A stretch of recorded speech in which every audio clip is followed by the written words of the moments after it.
Okay folks, so I want to just talk to you a little bit about population topics at a bit of the context. This is very hard to see because, well, that's flipping sunny weather. It's awful, isn't it? It's dreadful. The typical exam weather whenever we get all this lovely sun. So anyway, in case you're sitting at home in a darkened room right now, this is what the sunlight looks like. You just keep her lit. You keep learning at home and you'll be happy that you did. We've been talking all the way through this about the link between population and development, and we have this poster making all these links together. And there's just a few things that I want to pull out from here to draw your attention to. So if you have your poster in front of you, it might help as well here. When we're coming in here to the measures of development, if you remember, the measures of development were broken into economic measures, social measures, and composite measures. The composite measures came from the whole notion that one measure tells you something but not everything about development. And development is a very, very broad concept, and to represent it by one single measure is really to undersell it. So that's where the composite measure comes from. The one we looked at was HDI, which is a measure of health, wealth and education. But I want to focus mostly on these, economic and social. Remember those measures that we looked at, GNI per capita? Do you remember what that stands for? Do you? Gross national income per capita or per person. PPP, what's it stand for? Purchasing power parity, which is an adjusted average income. And if you remember, the country in the world that it costs least, the cheapest Big Macs would be, and the country in the world that has the most expensive Big Macs would be.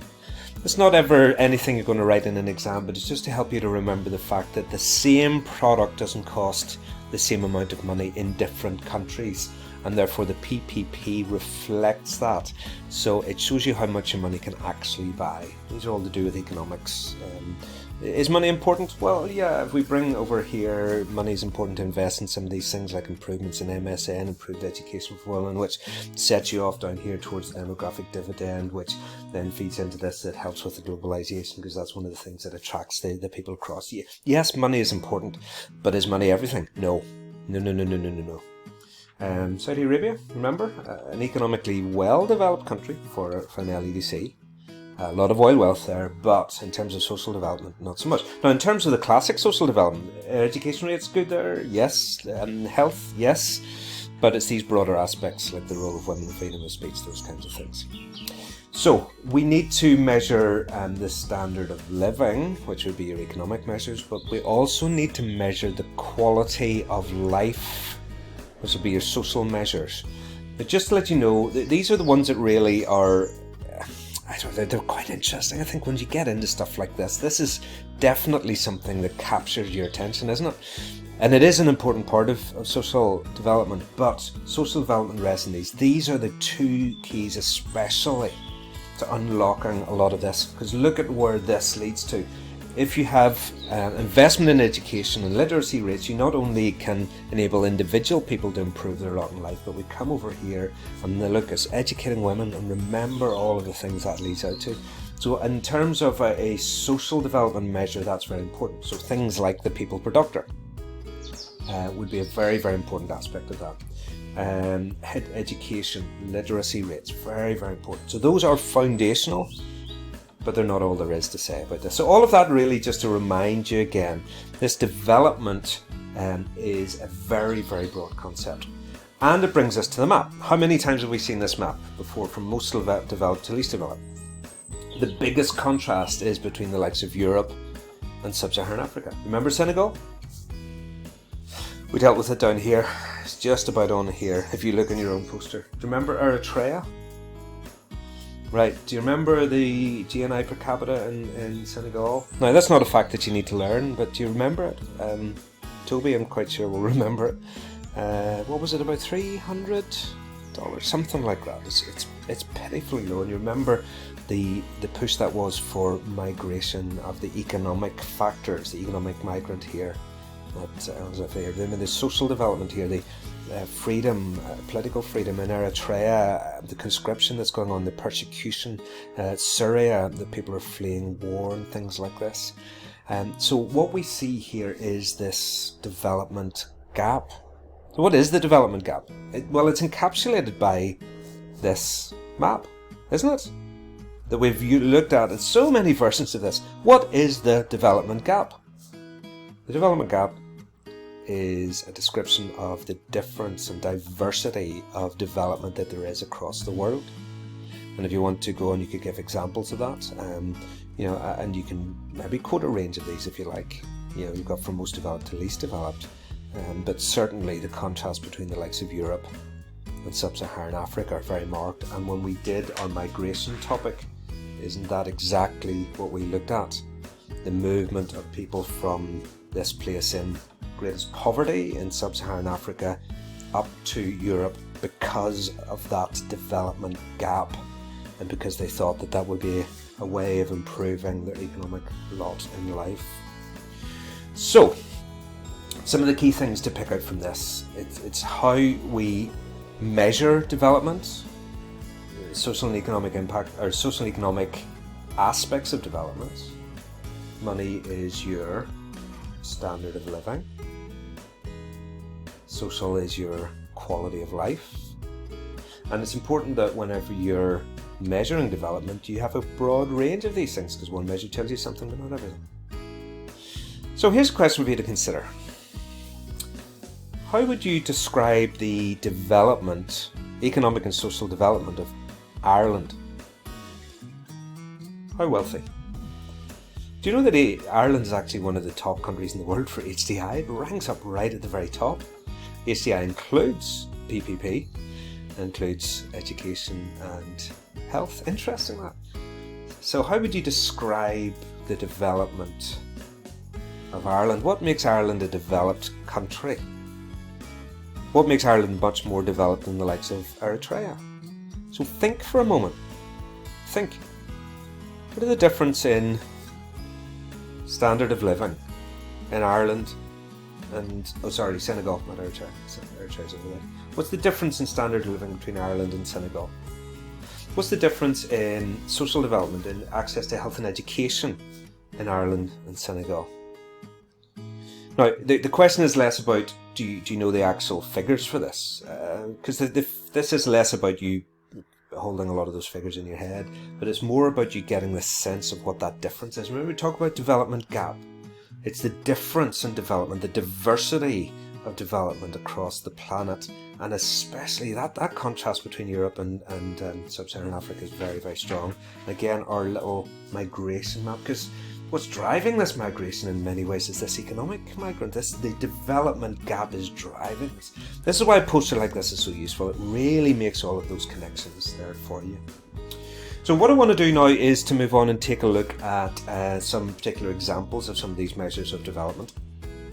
And that'll help us really get that reinforced into your head. So this is a great wee website. It's called Our World in Data. I'll drop the link into the learning log for you so that you can go and have a bit of an explore of it if you want. It contains, as the name suggests, loads and loads of data about the world. But what's nice about this, obviously, it's your GIS map that you're used to. You can hover over any one of those and get a bit of a sense of the GDP per capita. It's very similar to GNI per capita. So there's UK. UK at $39,000 down here to Senegal. Senegal. Let's see if I can find it. Where have you gone, Senegal?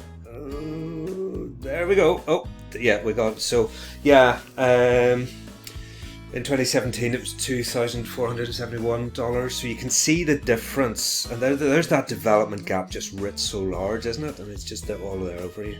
So there's other things you can do with this. This is quite cool with it. You can hover over these and it shows you the countries that are in those income groups. So there is Senegal. There's your sub-Saharan African countries just in there. Look at how many places in Africa are represented by that. Right, you're starting to get a few of the Asian countries coming in now. We move over here. We're now getting more of Asian countries, and we're getting the coastal countries in Africa. Remember we talked about that before, access to ports and things like that. Africa is a continent, not a country. Remember we talked about those things. And then you can just kind of hover over these and see where these countries are in the well-developed countries. There's Ireland. Look, check it out. Right, way up there at the top, isn't that? That's just like bizarre, isn't it? There you go, 67,000 39,000. It's crazy. Right. I'm not going to make a political statement about a united Ireland. No, certainly not in the town of Lurgan. But anybody want to move down there? Just saying. Anyway, it just shows you some of that development gap that would be taking place. You can also see this in chart. So you can add whatever country you like on here. So why don't we add in... Let's go find Ireland, will we? Where are we? Here's Ireland. And there we go. And we'll see what that does to the graph. Look at what's happened to Ireland in recent years. So you can just go and explore this. I don't know, if you get as excited about graphs as I do, you can go and have a real look and get a sense. There's Ethiopia, Sub-Saharan Africa. Kenya, Sub-Saharan Africa. There's India and China. Some of the BRICS countries. Remember the BRICS? Brazil, Russia, India, China, South Africa. You can see there Sub-Saharan Africa, BRICS countries. Remember in the case study I said that China is more developed than India. Do you remember we talked about that as part of the challenge of globalization? So there's so much of the stories that we're looking at are contained in there. So you can look at the economic aspects of it, but you can also come in here and look at... So we look at health.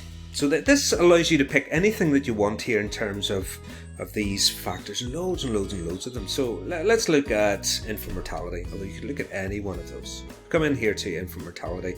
And it just tells you the story. There's loads on here. But what I'd advise is you click on this. Click on all charts. And then it gives you the list here. And you can just pull this up, infant mortality here. Showing you the chart for the different regions. And the good news is all across the world the rates of infant mortality have been coming down, and look at what's been happening in Africa.